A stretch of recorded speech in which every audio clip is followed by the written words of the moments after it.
Hello दोस्तों, तो देखिए हमने पिछले वीडियो में एक क्वेश्चन आपको दिया था करने के लिए होमवर्क।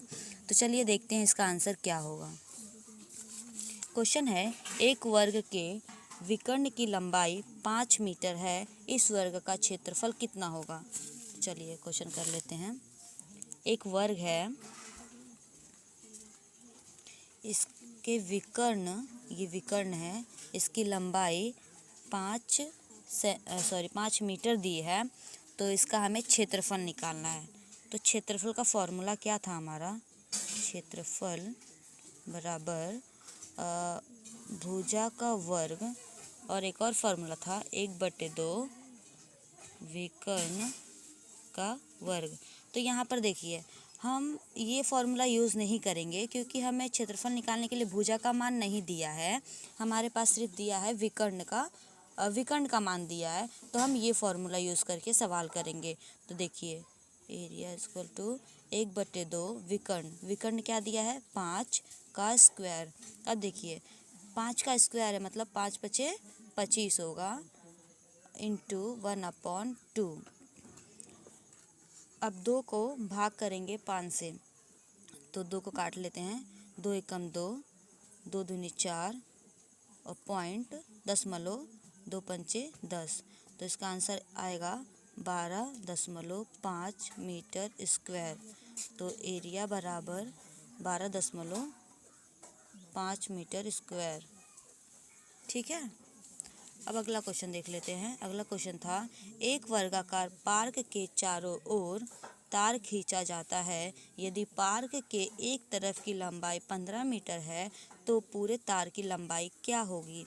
चलिए एक वर्गाकार मतलब एक वर्गाकार क्या है, मैदान है, उसके चारों तरफ एक वर्गाकार मैदान है, उसके चारों तरफ तार खींचा गया है। चलिए इसके चारों तरफ तार खींचा गया है, उसकी लंबाई, एक तरफ की लंबाई 15 मीटर है, तो हमें चारों तरफ की लंबाई निकालनी है। मतलब चारों तरफ की लंबाई मतलब क्या होता है, परिमाप निकालना है हमें। परिमाप मतलब यही होता है ना कि चारों को जोड़ होता है परिमाप। तो इसमें यही बोला है कि चारों तरफ की लंबाई निकालना है, तो ये परिमाप है। तो परिमाप का फॉर्मूला क्या होता है, परिमाप बराबर 4 × साइड मतलब भुजा, 4 × भुजा होगा। तो उसमें एक भुजा का मान हमें क्या दिया है 15, तो 4 तो दिया है, 4 उतार लेंगे और एक भुजा का मान 15 दिया है, तो 15 × 4 कर लेंगे, तो 15 चौके 60। तो ये किस में आएगा, मीटर में आ जाएगा। इसका मीटर में दिया है तो मीटर में। तो ये हमारा हो गया पेरीमीटर का मतलब परिमाप निकल गया हमारा 60 मीटर। और हमने पिछली वीडियो में देखा था विकर्ण का भी एक फॉर्मूला देखा था हमने। तो विकर्ण का फॉर्मूला था विकर्ण बराबर वही करनी में 2 × भुजा या फिर भुजा × करनी में 2, दोनों सेम होगा। तो इस पे मैंने क्वेश्चन नहीं दिया था, लेकिन एक क्वेश्चन बता देती हूँ। जैसे कि यही है, देख लीजिए, इसमें तो विकर्ण निकाला हुआ है, इसमें ले लेते हैं।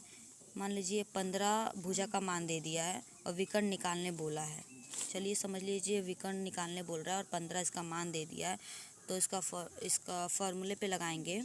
भुजा का मान 15 है, तो 15 × यहाँ से लिख लेते हैं, सॉरी करनी में 2 × 15, करनी में 2 × 15 करेंगे तो ये हो जाएगा 15 करनी में 2। इसका आंसर आ जाएगा विकर्ण का आंसर।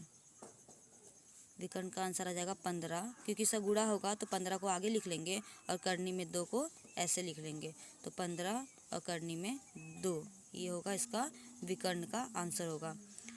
विकर्ण पे एक और फॉर्मूला है, अगर क्षेत्रफल दिया हो और विकर्ण निकालने बोले तो एक और फार्मूला, जैसे कि हमने इसका क्षेत्रफल निकाला है, फर्स्ट वाले क्वेश्चन में क्षेत्रफल निकाला है और सपोज़ हमें इसका विकर्ण निकालने कह रहा है, अगर विकर्ण ना दिया हो तो इसका फॉर्मूला एक और है।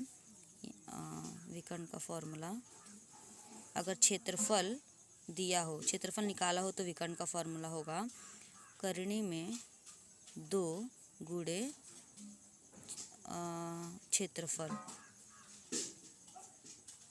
वर्ग का क्षेत्रफल होगा। ठीक है, तो चलिए, हमने क्षेत्रफल निकाला था 12.5। ये फर्स्ट वाले क्वेश्चन में क्षेत्रफल निकला था, तो हम इसी को ले लेते हैं।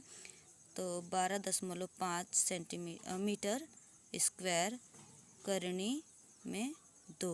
अब देखिए, ये करनी जो है ना, ये 2 से कट जाएगी, 2 से करनी हट जाएगी, तो ये हो जाएगा 2 गुणे 12.5। अब 12.5 का गुणा 2 से करेंगे तो आंसर आ जाएगा 25 मीटर।